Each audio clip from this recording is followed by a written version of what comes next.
Sí, doctor, sí se ve. Ya, ok.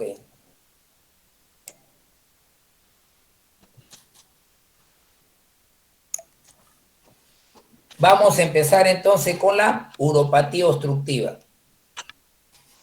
Mire, la uropatía obstructiva se produce cuando hay un defecto estructural o funcional del tracto urinario. Un defecto estructural, por ejemplo, es cuando hay una piedra, un cálculo, hay un tumor.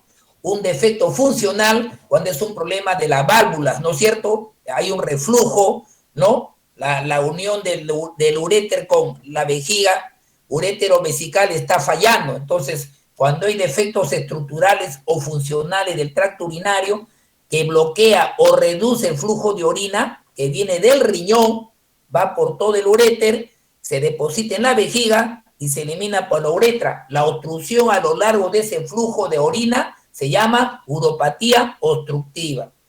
Y esa uropatía obstructiva puede ser alta, ¿no? Por encima de la vejiga, o puede ser uropatía obstructiva baja, ¿no? Y acuérdense ustedes que si la uropatía obstructiva con el tiempo altera la función del riñón, específicamente le llamamos nefropatía obstructiva. Quiere decir entonces que la nefropatía obstructiva, la alteración por una obstrucción del riñón, nefropatía obstructiva, está dentro de ese campo llamado uropatía obstructiva. La uropatía obstructiva se refiere a la obstrucción arriba riñón como abajo el tracto urinario. Entonces, miren ustedes, la uropatía obstructiva es una obstrucción al flujo urinario. La orina se produce en el riñón, baja por el uréter, vejiga y uretra. Entonces, la obstrucción puede ser a lo largo del riñón y todo el tracto urinario. ¿Ya? Esa es la Doctor, uropatía. Sí. doctor, disculpe que le interrumpa. Creo que no está pasando sus diapositivas. Creo que ya está en la diapositiva 3, pero nosotros solo estamos viendo la una, la primera. ¿No está Eh, pasando? ¿Le A puede ver. dar ¿Escucha? Sí, sí, voy a verlo. ¿Eh?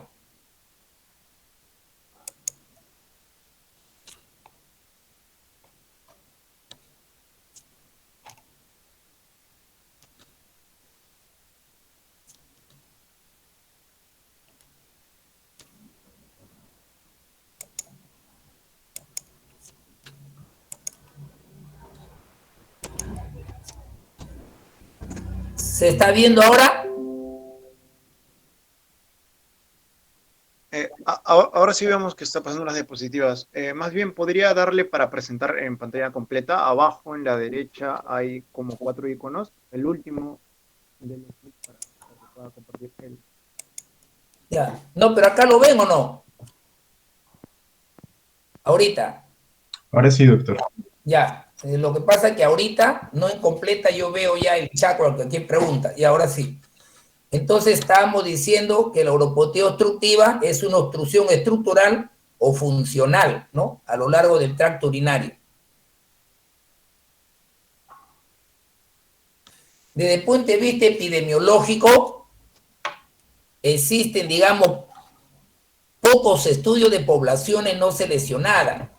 Las autopsias han revelado que hay un 3% de hidronefrosis, ¿no? De los cuales del 3%, del 100%, ligeramente en hombres que en mujeres.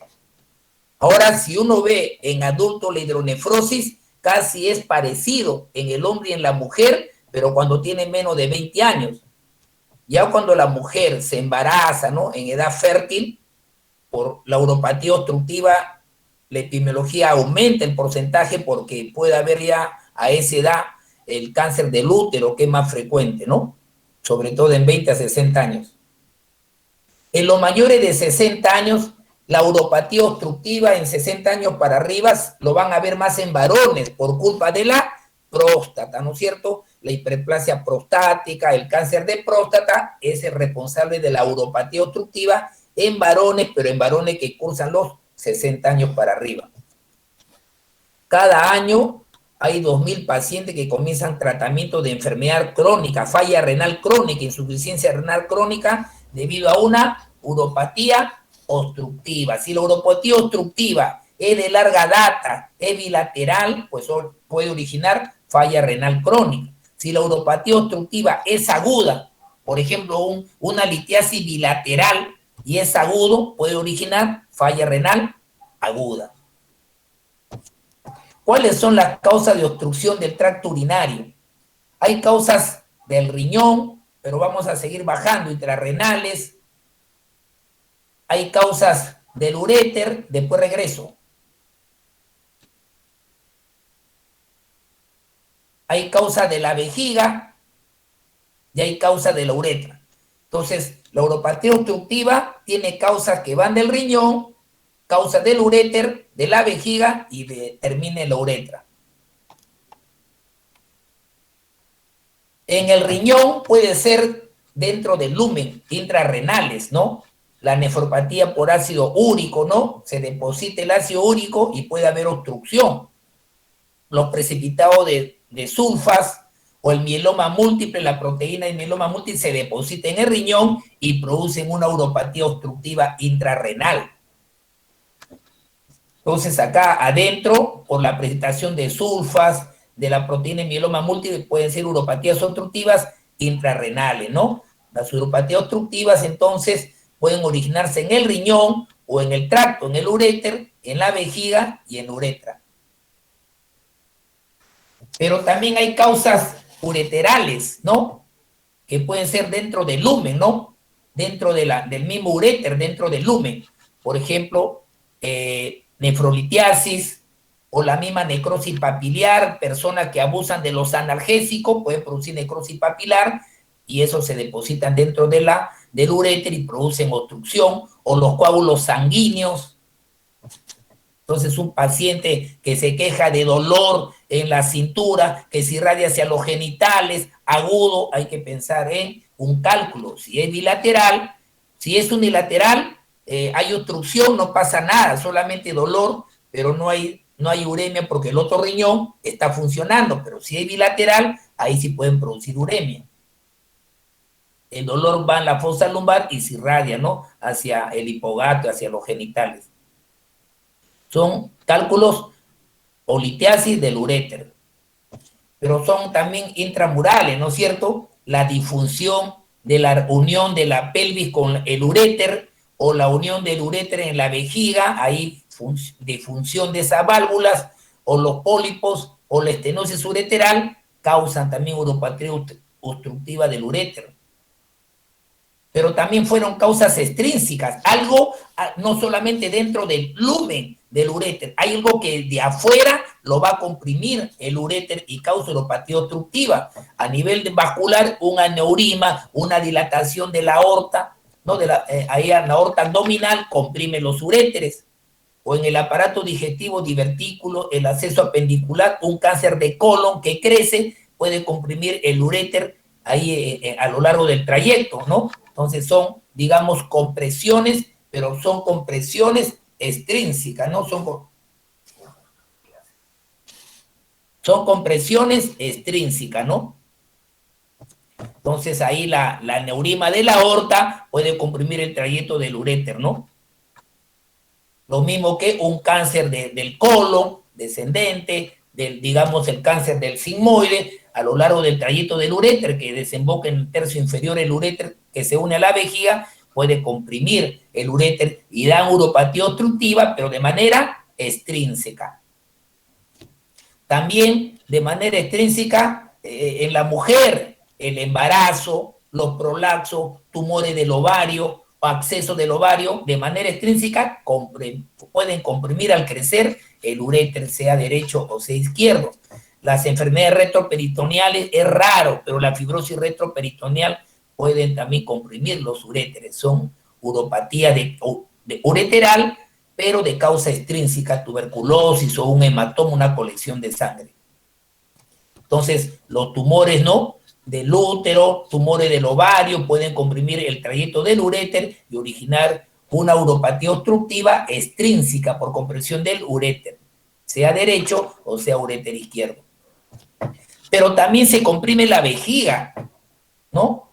O la vejiga neurogénica, ¿no? No funciona bien, entonces la diabetes mellitus, hay defecto de la médula espinal, son causa de vejiga neurogénica, un traumatismo o la causa neurológica esclerosis múltiple, un accidente cerebrovascular, la vejiga ya no funciona bien, entonces la orina ahí se acumula y de manera retrógrada por la presión de la vejiga, la presión sube al uréter, sube al riñón y origina uropatía obstructiva, o la disfunción del cuello vesical también por un cálculo de la vejiga o por un cáncer de la vejiga. Todos son una serie de causas, miren, que en el trayecto urinario del riñón hasta la uretra que dan uropatía obstructiva, ¿no? Cáncer de vejiga, pues comprime el uréter que desemboca en la parte inferior, uréter derecho, acá está el uréter izquierdo. Pero la uretra también origina uropatía obstructiva, la estenosis uretral, que felizmente es poco frecuente, pero más frecuente es la hipertrofia de la próstata o el cáncer de la próstata, porque hay una parte de la uretra prostática, ¿no? Que después veremos que cuando, digamos, hay un crecimiento de la próstata o un cáncer, pues disminuye la circulación en la uretra y origina uropatía obstructiva. Esto lo tenemos que pensar en varones, sobre todo que tienen más de 60 años. Entonces es una próstata normal, acá está la uretra prostática, circula bien la orina, ¿no?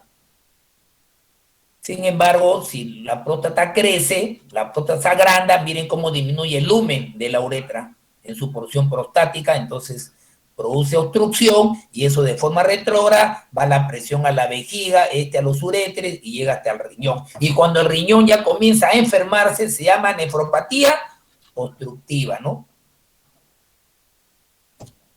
Acá tienen la vejiga, ¿no? Acá tienen la próstata y miren cómo hay una parte de la uretra que atraviesa la próstata, ¿no?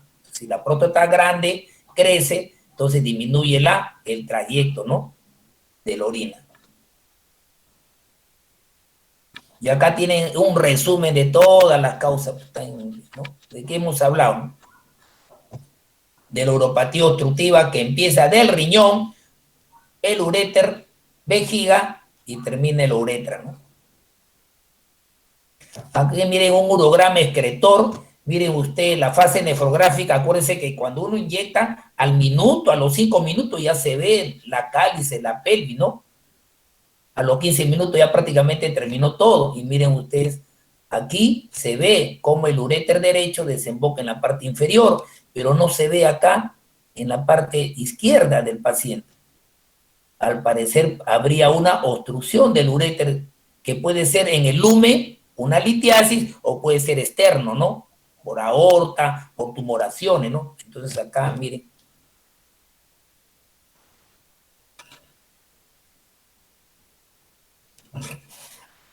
¿Cuál es la anatomía patológica y la fisiopatología? La obstrucción aguda del flujo urinario desde la nefrona del riñón altera de forma reversible el flujo sanguíneo renal. Una obstrucción en la nefrona altera el flujo sanguíneo renal, altera el filtrado glomerular y altera incluso la función tubular. En otras palabras, se altera toda la nefrona, tanto el glomérulo como la parte tubular, ¿no? Pero la obstrucción aguda, brusca, pero es unilateral, puede causar alteraciones sistémicas, pero son mínimas.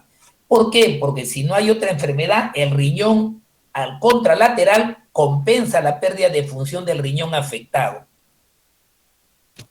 Pero la uropatía obstructiva cuando es crónica suele ser parcial y dura de manera prolongada, ¿no? Eso pues puede provocar la obstrucción crónica con el tiempo, una lesión renal permanente, si es que no se soluciona el problema. La obstrucción aguda completa, bruscamente se obstruye, bruscamente el trayecto urinario. Entonces, si es brusca y es completa, la filtrón glomerular cesa. El transporte tubular se reduce de forma marcada, ¿no es cierto? Se alteran los túbulos renales que absorbían sodio, que secretaban potasio, y entonces ya no secreta potasio y el paciente comienza a tener hipercalemia, comienza a tener acidosis, ¿no? Incluso no pierde la capacidad de concentrar la orina. Entonces la obstrucción bilateral completa provoca pérdida de la función de los riñones y hay acumulación de sal, de agua, de uremia, de acidosis, hipercalemia, y la acumulación de agua y de sodio trae consigo hipertensión arterial, ¿no? Entonces la nefropatía obstructiva va a disminuir en gran medida la capacidad de los cementos de la nefrona distal. Ya no secreta potasio ni el ácido, se acumula el potasio, se acumula el ácido en el interior de la persona. La obstrucción de la uretra, donde está la próstata, la obstrucción de la uretra que es crónica suele ser parcial, por eso la persona podemos orinar, ¿no es cierto? ¿No? Entonces, lo único que causa es dilatación y remodelación de la vejiga. Si es que ya la obstrucción crónica, que es parcial de la próstata, se completa y hace una obstrucción completa, que ya no pasa la orina, entonces ahí ya viene la uropatía obstructiva. ¿Cuáles son las manifestaciones clínicas? La presentación clínica de la uropatía obstructiva va a depender del grado. ¿Es una uropatía parcial o es completa? Va a depender de la duración. ¿La uropatía es parcial o completa, o es una uropatía aguda o es una uropatía crónica? Y también va a depender dónde se localiza. ¿Se localiza la obstrucción en la próstata, en el uréter o de repente en el mismo riñón, ¿no es cierto? ¿Están afectados uno o ambos riñones? O sea, la manifestación clínica va a depender de esta característica que les estoy diciendo. Por esa razón, muchos pacientes están asintomáticos con una obstrucción intensa. Por ejemplo, si el paciente tiene un dolor en el fosa lumbar derecha, en el flanco derecho, dolor agudo, si irradia, ¿no? Si irradia, digamos, a la vejiga, a los genitales, debo pensar que es un cálculo. Si el paciente, por ejemplo, tiene a veces nicturia, a veces se le hincha el globo vesical porque retiene, tenemos que pensar que está sufriendo de la próstata, ¿no? Entonces, miren ustedes, un resumen de las manifestaciones clínicas. Hay personas que no tienen síntomas de hidronefrosis crónica. ¿Cómo te das cuenta? Porque le hiciste una ecografía de chequeo. Hay personas que tienen una uropatía, y como es una uropatía insidiosa, es una uropatía donde es unilateral, así se obstruya, el otro riñón funciona, pues aparentemente ni siquiera tiene uricreatinina elevada, porque el otro riñón funcionante lo compensa. Salvo que tenga un solo riñón. El paciente que tiene un solo riñón único, normofuncionante, y se obstruye, ahí sí vienen los síntomas. Puede haber dolor intermitente, se eleva la uri y la creatinina, sobre todo en hidronefrosis crónica, puede tener en la clínica un cuadro de cólico renal, que significa que la obstrucción es por la litiasis.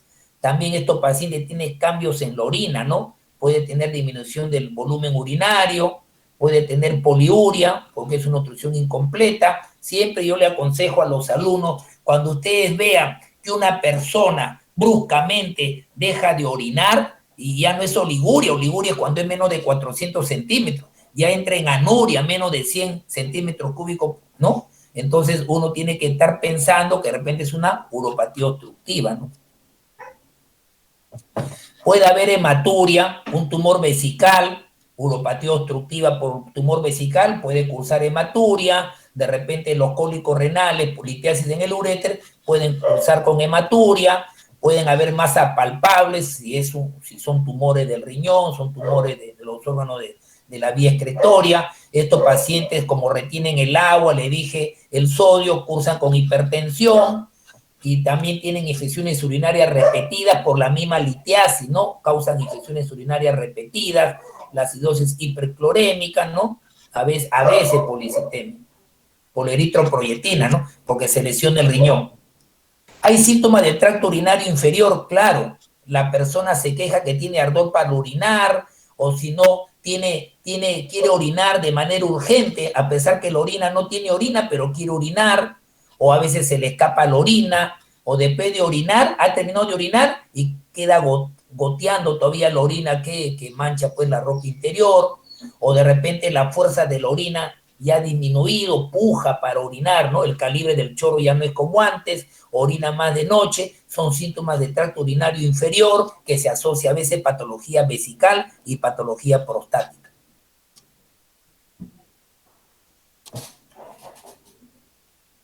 ¿Cuál es el diagnóstico de la uropatía obstructiva? Como le dije, la uropatía obstructiva, que es parcial, que suele ser unilateral, que suele ser a veces crónica, insidiosa, a veces no tiene síntomas, ¿no? Entonces el diagnóstico no es evidente. pero es importante el diagnóstico precoz y un tratamiento temprano, porque en la medida que uno solucione la uropatía obstructiva a tiempo, pues la lesión renal pues va a ser mínima, ¿no? En el diagnóstico interviene la edad, interviene el sexo y las enfermedades concomitantes, que eso nos va a ayudar a identificar la causa de la obstrucción. Por ejemplo, si son niños, la edad, si son niños, puede haber obstrucciones de la unión piel-ureteral, ¿no es cierto? A nivel de la pelvis del riñón, ¿no? Y del uréter puede haber obstrucciones, o a nivel de útero vesical, ¿no es cierto? Que son ya congénitos, por eso que puede verse en niños, son obstrucciones congénitas, ¿no? Y que causan falla renal crónica, insuficiencia renal crónica terminal en niños. Si se trata de mujeres que son adultas, y a esa edad pues se pueden embarazar, pueden ser por complicaciones del embarazo, o las mujeres adultas puede ser que la uropatía obstructiva diagnóstico sea por una neoplasia del aparato reproductor, es decir, de repente de los ovarios, o puede ser por un cáncer de cuello uterino, o del mismo útero en sí, pueden causar obstrucción, y ellos, ¿por qué obstrucción? Porque van a comprimir el uréter derecho o izquierdo, o ambos, o pueden comprimir la unión de los uréteres con la vejiga, la unión urétero-vesical.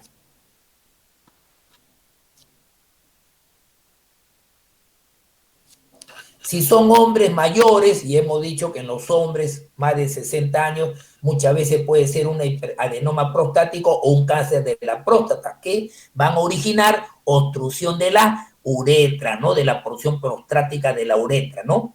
En pacientes en ambulatorio, ¿no? Que van a la consulta, es bueno saber si hay antecedentes de cólico renal, porque van a tener dolor en el flanco izquierdo, si es la obstrucción en el uréter izquierdo, puede haber hematuria, y eso ya me está dando una idea que el paciente está teniendo un cólico renal, una litiasis, ¿no es cierto?, renoureteral, que es el causante de la obstrucción.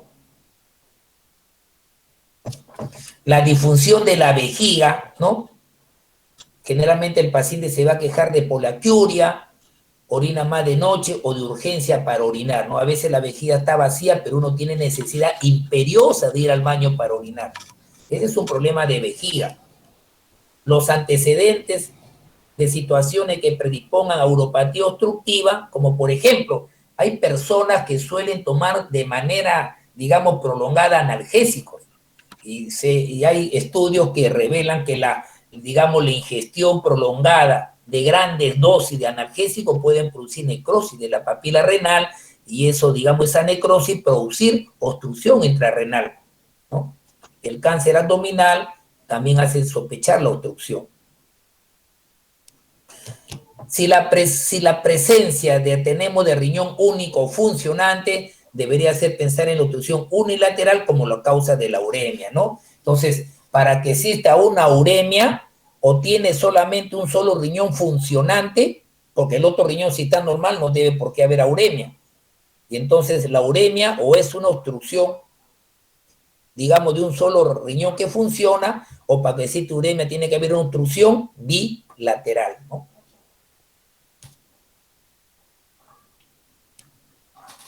¿Qué hacemos?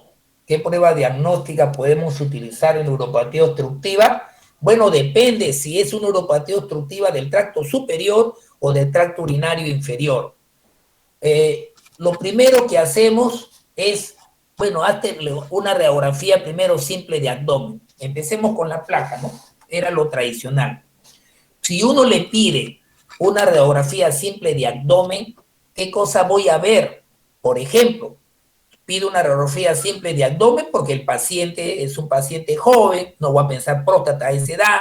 Un paciente varón no va a haber problemas pues de ginecológico, lo mismo que varón, y se queja de dolor en la fosa lumbar izquierda, en el flanco izquierdo, se va hacia el hipogastrio, hacia sus genitales, debo pensar en una litiasis, ¿no? Entonces le pido igual, si fuese una mujer con dolor en la fosa lumbar, en el flanco, y se va a los genitales, pensaré en una litiasis. Entonces una radiografía simple de abdomen me va a revelar la imagen litiásica de calcio. Eso puede estar originando pues ya la uropatía, la litiasis, lo estoy demostrando con la imagen de una placa simple de abdomen. Pero lo que sí les quiero decir es que ese es cuando la litiasis es por fosfato oxalato de calcio. Si la persona tiene litiasis de ácido úrico por hiperuricemia, entonces ahí no se va a ver la litiasis porque los cálculos de ácido úrico son radiolúcidos, Entonces, si la persona cursa con uremia, la persona tiene antecedente de gota porque se le inflamó el dedo gordo del pie izquierdo, por ejemplo, de los miembros inferiores, no tiene por qué llamarme la atención que en una placa simple de abdomen no vea ninguna litiasis, porque la litiasis de ácido úrico son radiolúcidas, ¿no? A diferencia de la litiasis de calcio. Entonces tenemos la ecografía, que a veces lo usamos más, a veces muchos nos pidan placa simple de abdomen de todas maneras, pero digamos, está la ecografía también en segundo lugar, placa simple de abdomen, pido ecografía. La ecografía no duele, es un examen barato, no molesta al paciente, entonces le hago una ecografía abdominal y la ecografía abdominal me va a revelar si hay litiasis. Ojo, litiasis. Imagen hipoecogénica en el tercio medio, en el uréter derecho, de 8 milímetros de diámetro, ¿no? La ecografía me va a revelar si hay litiasis, me revela si hay tumoraciones a nivel del riñón.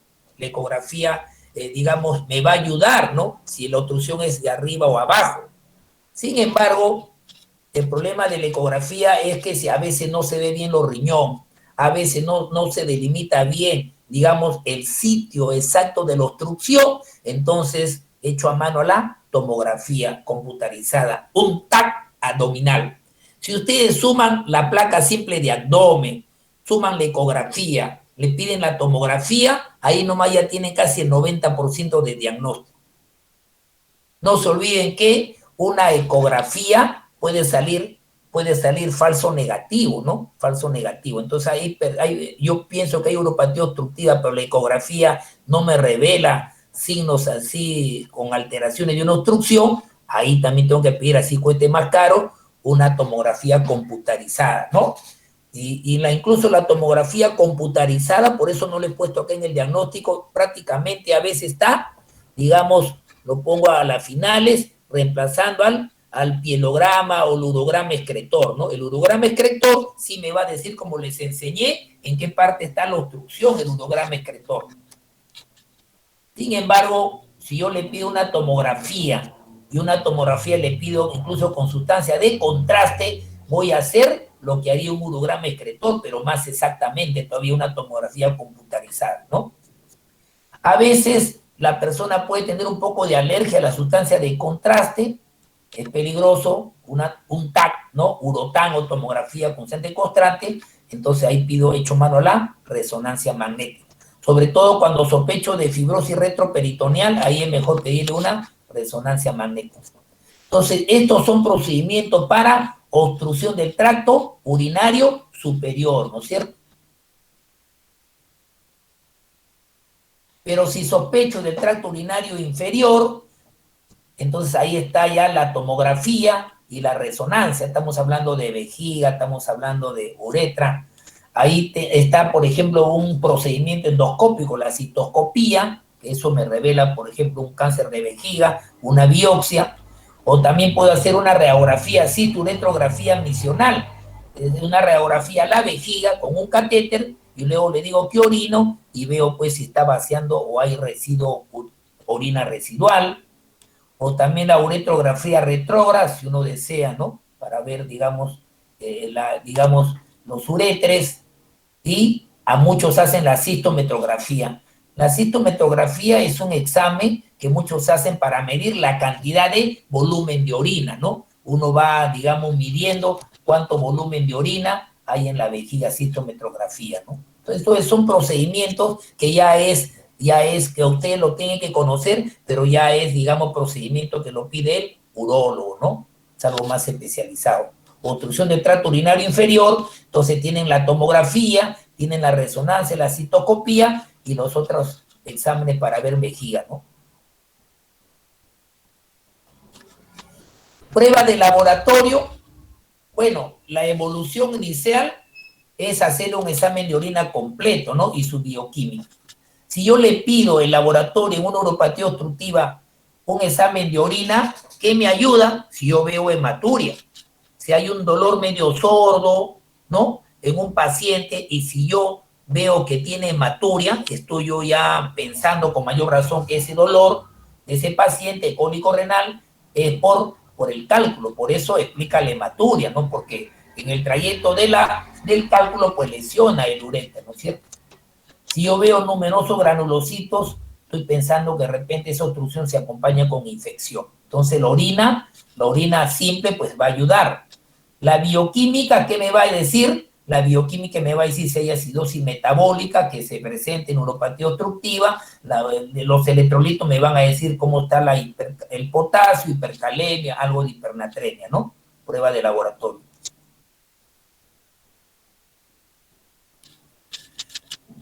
Generalmente el pH tienes mayor de 5.5 y la orina, que es el doble la osmolaridad, 700 milimoles de orina a 280 del plasma, que la osmolaridad es parecido al plasma isostenuria, ¿no? El sedimento de orina también puede revelar, aparte de bacterias, leucocitos, sangre, hematuria, ácido úrico, oxalato de calcio, ¿no? Si me dice que hay cristales de oxalato de calcio, los cristales de oxalato de calcio tienen forma de sobre de carta, ¿no? Imagínense un sobre de carta.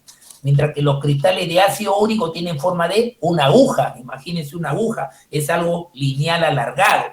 Entonces, cristales de forma de aguja son cristales de ácido úrico. Cristales de forma de sobre son cristales de oxalato de calcio, ¿no? Eso también te va a decir el tecnólogo, que ya lo conoce, presencia de abundantes cristales de ácido úrico o de oxalato de calcio. Laboratorio también incluye no solamente orina, laboratorio incluye ver cómo está la urea, cómo está la creatinina en la sangre, porque eso me va a dar una idea de filtrado glomerular. Un paciente que paralelamente se está elevando la urea, se está elevando la creatinina, ya me está diciendo que están, digamos, lesionándose a nivel de los glomérulos. ¿Por qué? Porque si el filtrado glomerular disminuye, eso explica la uremia. Entonces, si queremos resumir, cuando hablamos de prueba diagnóstica, en uropatía obstructiva, como le decía, era una placa de abdomen simple, pero ahora a veces de frente uno pide la ecografía, ¿no? Ahora que está de moda la ecografía, que antes no había. La ecografía se puede emplear en pacientes con falla renal aguda, ¿no? Porque ya son pacientes que tienen uremia aguda, que no están orinando y descartan la obstrucción. La ecografía me va a revelar que los cálices están grandes, están dilatados, dilatación de la pelvis renal, incluso hasta el uréter proximal también puede ver la ecografía, y esa es una prueba diagnóstica de elección para la nefrolitiasis. Si hay un cólico renal clínicamente, hematuria en la orina, una prueba diagnóstica que me ayuda para ver litiasis hasta el tamaño del cálculo es, digamos, la ecografía. Pero hay falsos negativos en ecografía. A veces en la ecografía aparentemente no parece que existe una obstrucción, ¿no? Entonces ahí, ante esa duda, ahí pues tengo que hacerse un procedimiento ya más caro, tengo que pedir una tomografía computarizada, ¿no es cierto? Si yo pienso clínicamente que hay obstrucción y la ecografía no me ayuda, es casi negativa, de todas maneras tengo que pedir la tomografía computarizada. Cáncer, lesiones estructurales a lo largo de la anatomía, ¿no? Del sistema nefropielocalicial, la tomografía me va a decir, me va a ayudar a decir dónde está la obstrucción, en la pelvis, en el uréter, ¿no? A nivel digamos, de la vejiga, de la uretra. Entonces la tomografía computarizada, a veces hay que hacer resonancia magnética, son los métodos ideales, ¿no? Sobre todo la resonancia magnética para diagnosticar la fibrosis retroperitoneal. La fibrosis retroperitoneal a veces no sale en la tomografía computarizada, entonces la resonancia magnética me puede ayudar.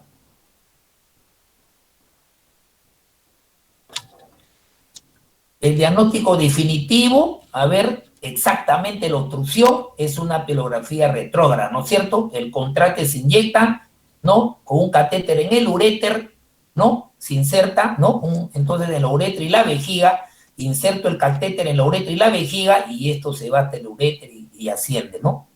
O con pielografía anterógrada, cuando el contraste se inyecta ya directamente en la pelvis renal a través de un catéter percutáneo, ¿ya? Ellos ya son los radiólogos que hacen la radiología intervencionista, ¿no? Entonces ahí, con ese tipo de urograma, ¿no? Ya uno ve exactamente dónde está la obstrucción.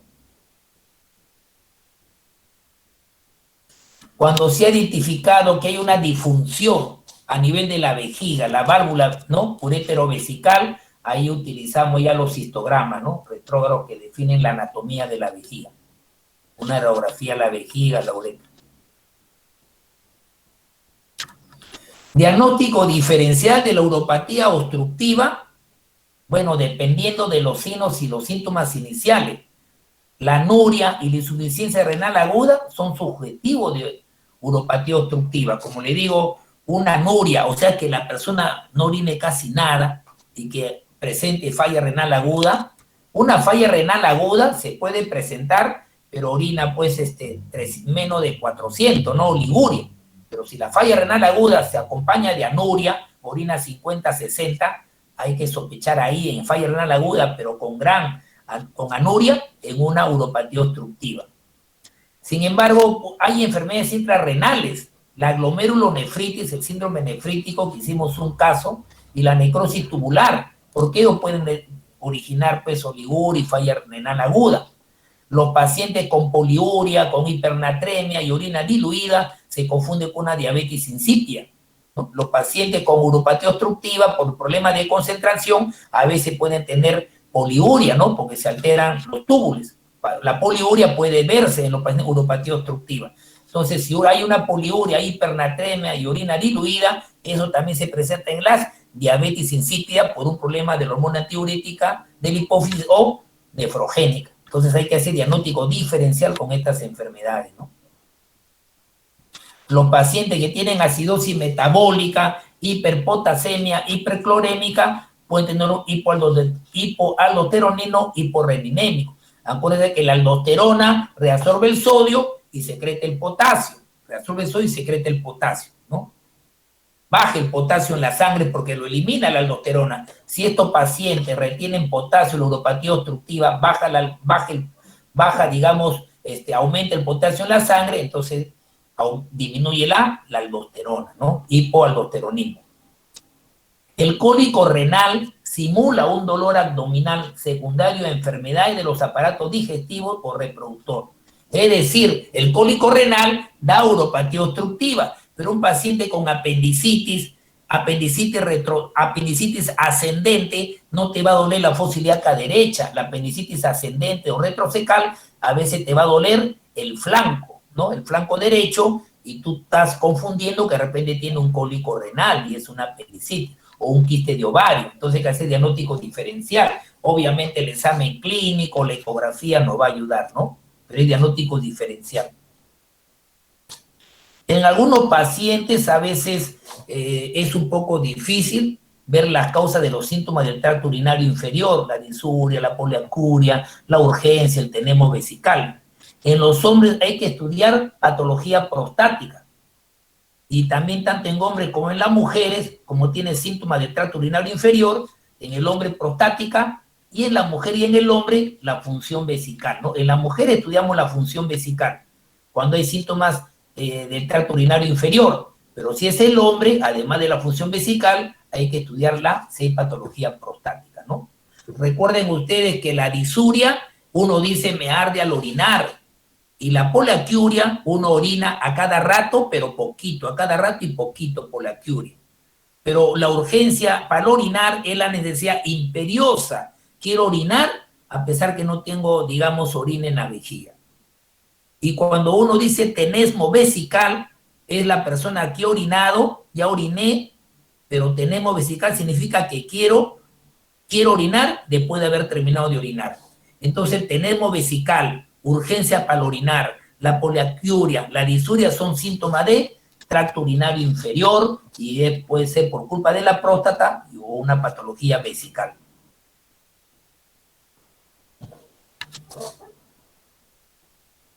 El tratamiento de la uropatía obstructiva. Cuando diagnosticamos la uropatía obstructiva, la estrategia terapéutica se centra en restaurar importantísimo, el flujo de orina normal. Y además tratar cualquier infección acompañante de las complicaciones post-obstructivas, ¿no? Si la persona, el paciente, tiene uropatía obstructiva, le hemos hecho la prueba de ecografía, tomografía, los exámenes de orina, la bioquímica, lo que tenemos que hacer es restaurar rápidamente el flujo de orina normal.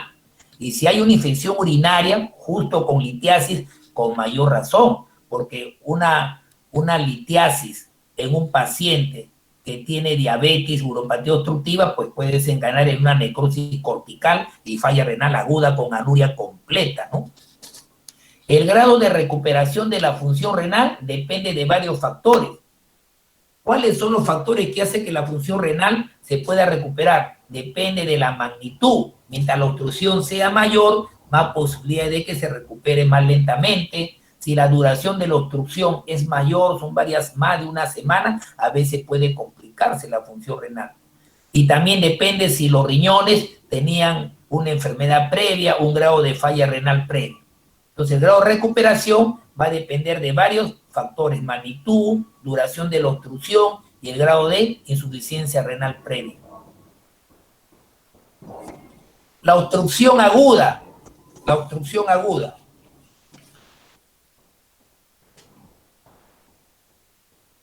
Veremos la obstrucción por cálculos, la obstrucción parcial crónica, la diuresis post-obstructiva y los síntomas del tracto urinario inferior. La obstrucción aguda, la obstrucción completa provoca falla renal aguda. Si la obstrucción es brusca, es rápida y es completa, el paciente entra en insuficiencia renal aguda.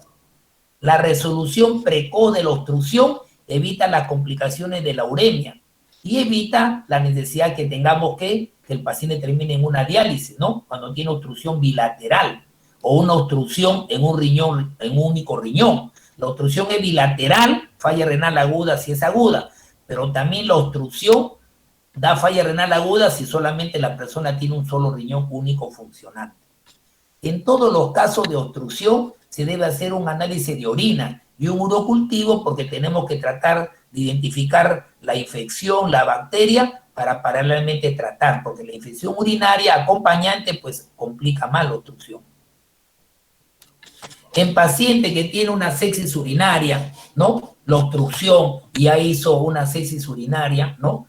La sepsis no puede tratarse con éxito por más antibiótico de amplio espectro si no resuelvan ustedes la obstrucción. O sea, es paralelo, hay que tratar, digamos, las bacterias y hay que tratar también la obstrucción. El lugar de la obstrucción y su causa determina la estrategia terapéutica. Estamos hablando de la obstrucción aguda. Si la obstrucción está en la uretra o se debe a que la vejiga no funciona bien, entonces tenemos que colocar un catéter en la uretra como un sondaje y lo resuelvo, ¿no?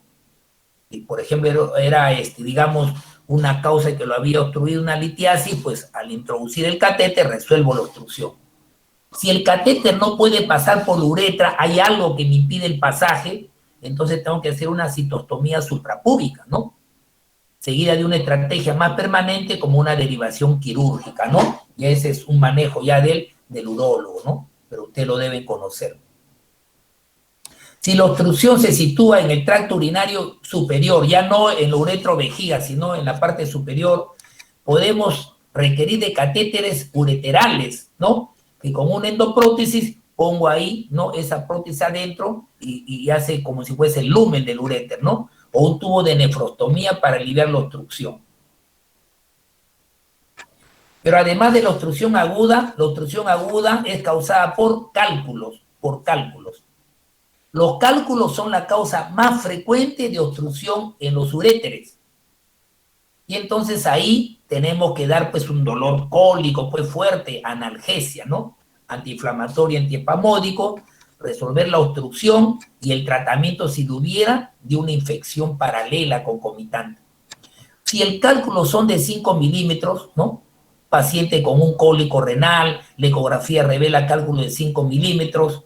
Entonces, este tipo de paciente con cálculo de 5 milímetros toma bastante líquido, le digo, ¿no? Claro, hay que calmarle el dolor, pero le decimos que tome bastante líquido porque con esos 5 milímetros se pueden eliminar, ¿no? Sin necesidad de operar. Pero si el cálculo ya es más grande, 10 milímetros, 15 milímetros, o sea, un cálculo por encima de los 7, 10 milímetros, entonces ahí la obstrucción puede ser completa. No se van a eliminar así nomás por la uretra. Y cuanto más tiempo transcurre, es menos probable que sean expulsados, porque ahí tengo que intervenir. ¿Cómo lo hago? Si el cálculo, por ejemplo, ¿no?, se encuentra por encima del borde de la pelvis y es menor de 15 milímetros, ¿no? Ahí, por ejemplo, tiene 10 milímetros por encima de la pelvis renal, ahí le aplico la litotripsia, ¿no? Choque extracorpóreo, ultrasonido, y generalmente destruyo en pequeñas partes el cálculo. Pero que tiene que ser una litiasis menos de 5 milímetros. Muy grande no va a ser la litotripsia.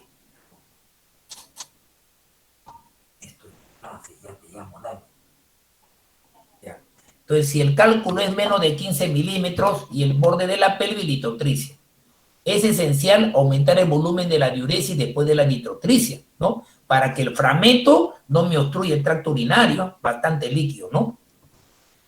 Para los cálculos localizados por debajo del borde de la pelvis, en la parte más inferior, o son más grandes, más de 15 milímetros, ahí ya no entra ya la litotripsia, ese cuando es menos de 15 milímetros. Ahí tengo que hacer una ureteroendoscopía, ¿no? Un catéter introducido por la uretra y ir a tratar de hacer con una endoscopía del uréter, ¿no? Para expulsarlo.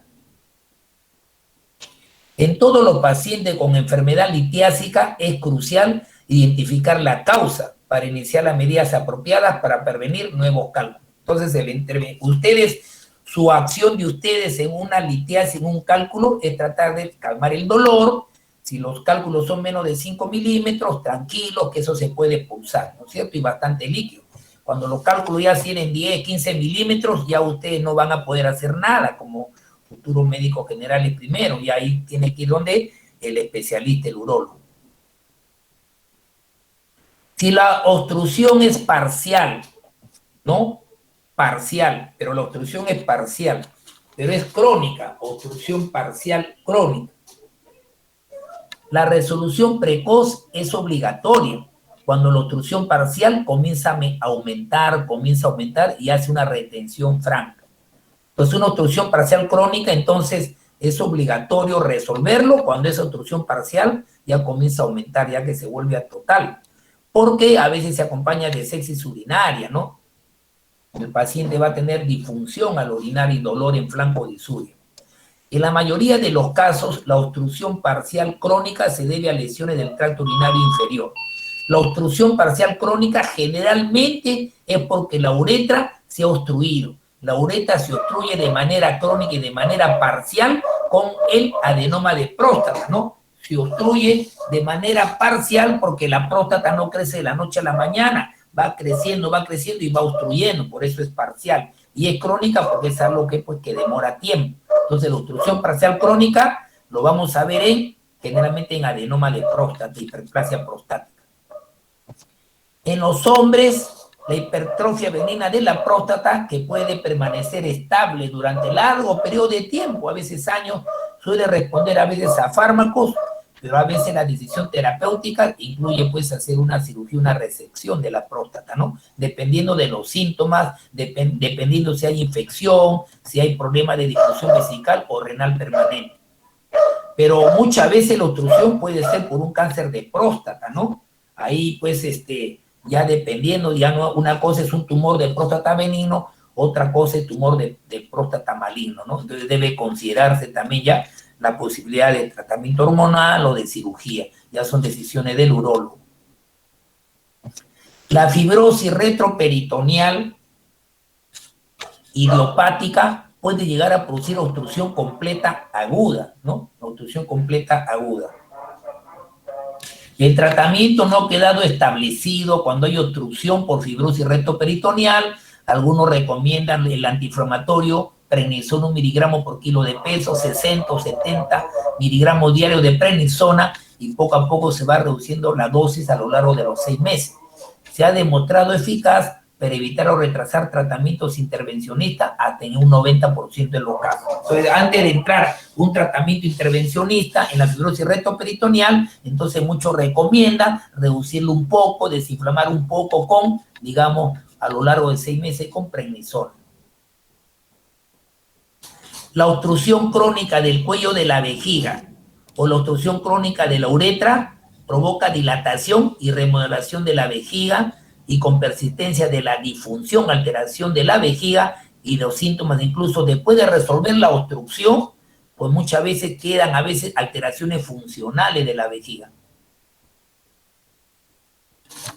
En esta situación se puede resolver la obstrucción antes que aparezca una infección y síntomas graves o antes que aparezca la falla renal. La estenosis de la uretral puede tratarse mediante dilatación. Si vemos que la uretra está estenosada, ¿no? Entonces, no por la próstata, sino por otras estenosis, podemos tratar de hacer como un sondaje y una dilatación, ¿no? O uretrotrotomía, ¿no? Para disminuir la obstrucción de la uretra, ¿no?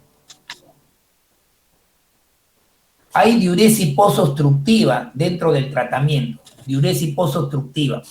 Aunque la diuresis posobstructiva suele ser autolimitada, y hemos dicho que como pierden la capacidad de concentración, los pacientes con uropatría pueden tener poliuria. Y cuando tú mejoras la obstrucción, se acompaña de más diuresis, ¿no? Entonces, esa diuresis posobstructiva puede solo autolimitarse, que puede ser varios días hasta en una semana, pero puede haber también depresión de sodio, potasio y cloro, que ya tiene importancia clínica. Debido a que la diuresis posobstructiva es prolongada y se favorece por una reposición de líquidos excesiva, ahí podemos administrar volumen y eso está justificado cuando se pierde más y puede haber depresión de volumen. Los parámetros bioquímicos y la osmolaridad de la orina nos van a guiar. Y el líquido ahí podemos hacerlo no al 0.9, sino a 0.45, ¿no? De cloruro de sodio, a 0.45% y a una velocidad algo más lento, ¿no? Que la diuresis. Si hay síntomas del tracto urinario inferior en la tratamiento, debido a que no se entienden bien las causas de los síntomas del tracto urinario inferior, en ausencia de una obstrucción demostrable, infección o enfermedad prostática, su tratamiento es empírico, ¿no? Cuando hay síntomas del tracto urinario inferior, si no encuentro crecimiento de la próstata, no encuentro otro tipo de obstrucción, ahí pues no hay un tratamiento ya muy científico y a veces ineficaz. ¿Cuál es el pronóstico, no? La recuperación de la función renal, ¿de qué depende? De la duración de la obstrucción y si la obstrucción es o no completa. Duración de la obstrucción y si la obstrucción es completa o es parcial. Si la obstrucción afecta solamente a un riñón y el otro riñón funciona normal, el riñón que está normal va a compensar la pérdida de la función del riñón obstruido, no va a haber uremia. Si la obstrucción es breve y es una obstrucción parcial, pero es breve y parcial, pues la función renal va a mejorar. Por lo general, el paciente no presenta síntomas de insuficiencia renal porque la obstrucción fue breve y parcial. Pero si la obstrucción es bilateral, ojo, la obstrucción es bilateral completa o bilateral casi completa y dura más de una semana, 10, 15 días, puede producirse daño renal significativo, sobre todo si la función renal ya estaba alterada antes del comienzo de la obstrucción. En otras palabras, tener mucho cuidado cuando la obstrucción es bilateral, porque las obstrucciones bilaterales y completas pueden producir daño renal, ¿no? Y para eso tenemos que tratar de que no exista la obstrucción de tal manera que no pase de una semana. Si nosotros resolvemos dentro de la semana, la función renal va a seguir normal al 100%. Pero si resolvemos la obstrucción después de varias semanas, probablemente así resuelva la obstrucción, se quede con problemas de filtrado glomerular. Entonces es importante, ¿no? El resolver los problemas dentro de la semana. La diuresis posobstructiva abundante, ¿no? La poliuria, se asocia a recuperación renal, pero transcurren varias semanas antes que la función renal se recupere, ¿no? El 20% de pacientes que pueden presentar insuficiencia renal crónica persistente y entre el 5 y 10% pueden requerir tratamiento de diálisis de manera pues ya de por vida, ¿no? En estos pacientes.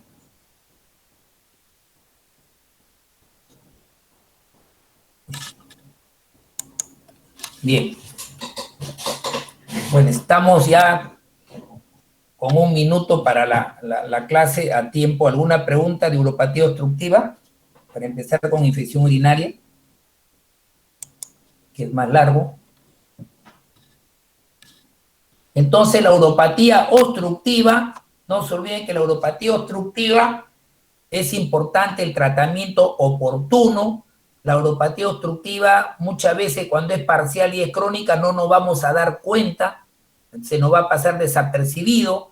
A veces pensamos en uropatía obstructiva porque la persona, él o ella, tienen un cálculo renal, pues porque hay hematuria, hay dolor, o pensamos en uropatía obstructiva porque bruscamente comenzó a tener uricreatinina elevada y casi